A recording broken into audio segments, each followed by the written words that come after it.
എന്റെ പഴയ പാർട്ടിക്കാരാണെങ്കിൽ പശുവിനെ തൊടാൻ പാടില്ല,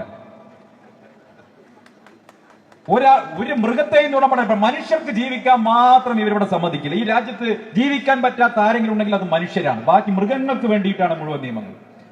മൃഗങ്ങളെ സംരക്ഷിക്കാനാണ് രാജ്യത്തെ മുഴുവൻ നിയമങ്ങൾ. മൃഗങ്ങളെ സംരക്ഷിക്കണമെന്നുള്ള കാര്യത്തിൽ, വന്യമൃഗങ്ങളെ സംരക്ഷിക്കണമെന്നുള്ള കാര്യത്തിൽ ആർക്കും തർക്കമൊന്നുമില്ല. പക്ഷെ മനുഷ്യന് ജീവിക്കാൻ നാട്ടിൽ അവകാശമില്ലേ? ആ ജീവിക്കാനുള്ള അവകാശത്തിന്മേൽ വന്യമൃഗങ്ങളുടെ ആധിക്യം വലിയ പ്രശ്നമുണ്ടാക്കുന്ന സമയത്ത് അതിനെ നിയന്ത്രിക്കാൻ സർക്കാരുകൾ തീരുമാനമെടുക്കണ്ടേ? എന്തേ സർക്കാരിന് തീരുമാനമെടുക്കാൻ കഴിയാതെ പോകുന്നു?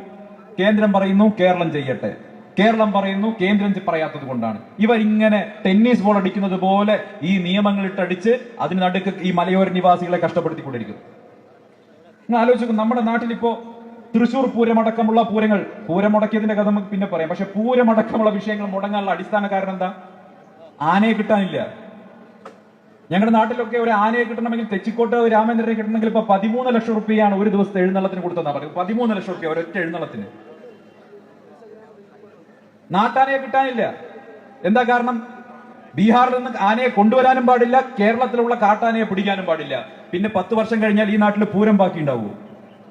കുറച്ച് വർഷങ്ങൾ കഴിഞ്ഞാൽ നിലവിലുള്ള ആനകളൊക്കെ ചെരിഞ്ഞു കഴിഞ്ഞാൽ കേരളത്തിലെ ക്ഷേത്രോത്സവങ്ങളുടെ അവസ്ഥ എന്തായിരിക്കും? പള്ളി നേർച്ചകളുടെ അവസ്ഥ എന്തായിരിക്കും? പള്ളി പെരുന്നാളുകളുടെ അവസ്ഥ എന്തായിരിക്കും? കേരളത്തെ ലോകത്തിന് മുന്നിൽ ദൃശ്യവൽക്കരിക്കുന്ന ഒരു തൃശൂർ പൂരത്തിനുള്ള പങ്ക് നമുക്ക് വിസ്മരിക്കാൻ സാധിക്കുമോ?